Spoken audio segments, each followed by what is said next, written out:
Two countries, two coups, two European nations fighting for influence in Africa, and three African nations which have founded a military alliance that could be the beginning of an African NATO.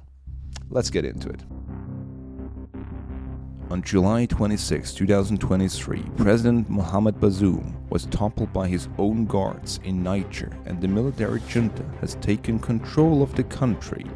They have demanded that the French soldiers still positioned in Niger leave the country as fast as possible, which as of now seems to have been successful as France is starting to withdraw from Niger.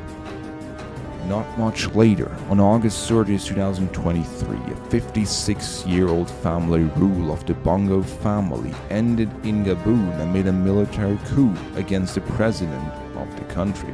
The Bongo family has been a steady ally to the French for decades, and they were militarily protected in the past by France. The military has promised a democratic future and new fair elections and a return to constitutional order.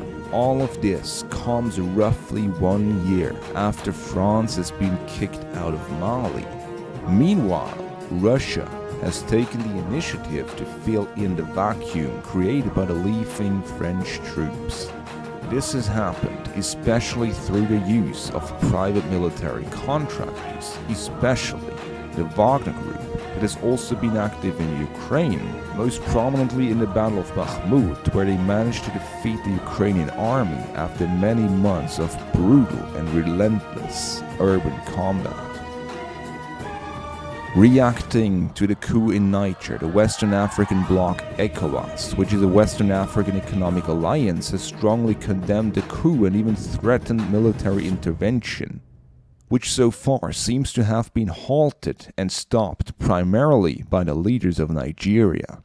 Perhaps as a response to the threat of foreign intervention by Ecowas nations and possibly the French, the countries Mali, Burkina Faso and Niger have formed a military alliance similar to that of NATO, contractually promising each other military assistance in case any of these countries should face an invasion.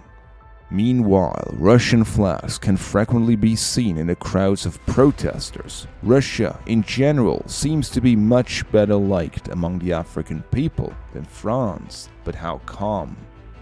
Well, for one, Russia likes to point out the fact they have never colonized African soil in their history.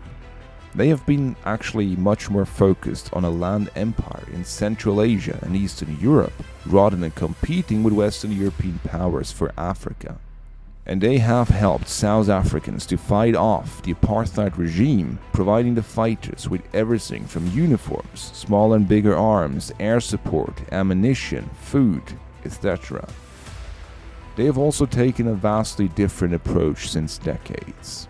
As the South African war veteran Obi Mabena stated in an interview with CNN talking about their contact with Russians, for the first time, he said, "We came across white people who treated us as equal beings." For the first time, we came across white people who treated us as equal beings.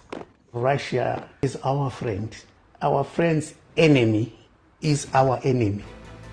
Russia has gained a strong foothold in countries such as the Central African Republic, while France used post-colonial agreements, bribes, monetary control, and the threat of military intervention to enrich itself. In Western and Central Africa, Russia has taken a different approach, which in general can be summarized as weapons, military training, assistance in the fight against rebels and jihadists, and protection for leaders against natural resources.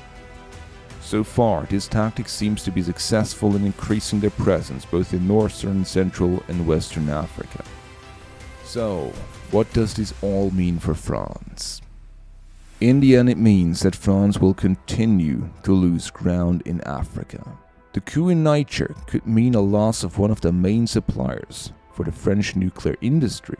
In general, the riches of Niger and Gabon are uranium, gold and oil and gas, iron and tin ore, manganese, among others.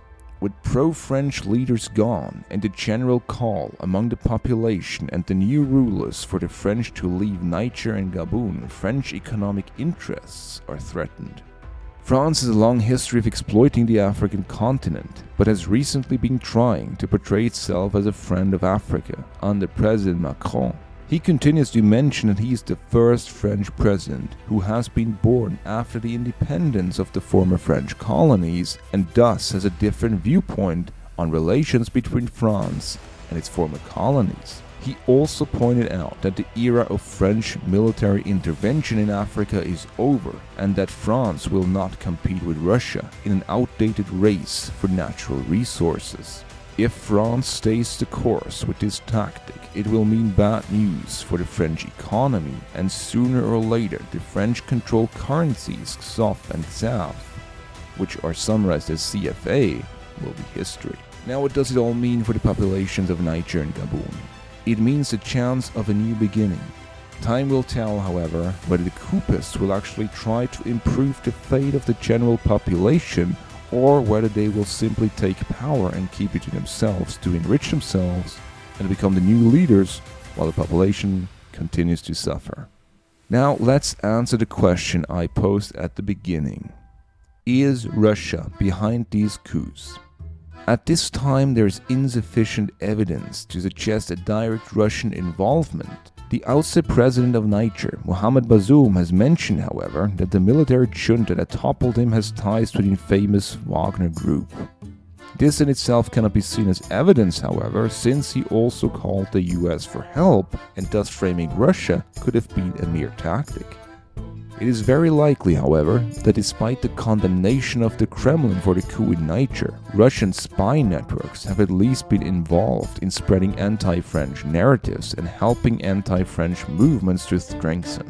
At the same time, it should be noted that the Russian influence should not be overestimated. In the end, it has been the militaries of Niger and Gabon who took the fate of their countries into their own hands because they were dissatisfied with the status quo of the past decades, which often meant corruption and the selling out of their country's riches while the majority of the population lived in poverty. Wagner, of course, has been active in competing with France in countries such as Mali and is active in other African countries such as Libya, Mozambique, Sudan and the Central African Republic. Blaming the coup on Russia would be too easy, however, since the coup seems to have a big number of supporters among the general population and inside the military. That being said, we are at the end of today's episode, guys. Yeah, you're gonna cry now. I know. Okay, I know it. But don't worry, I'll be back in about 2 weeks. Until then, subscribe, share, and like. Don't make me come after you. And take care.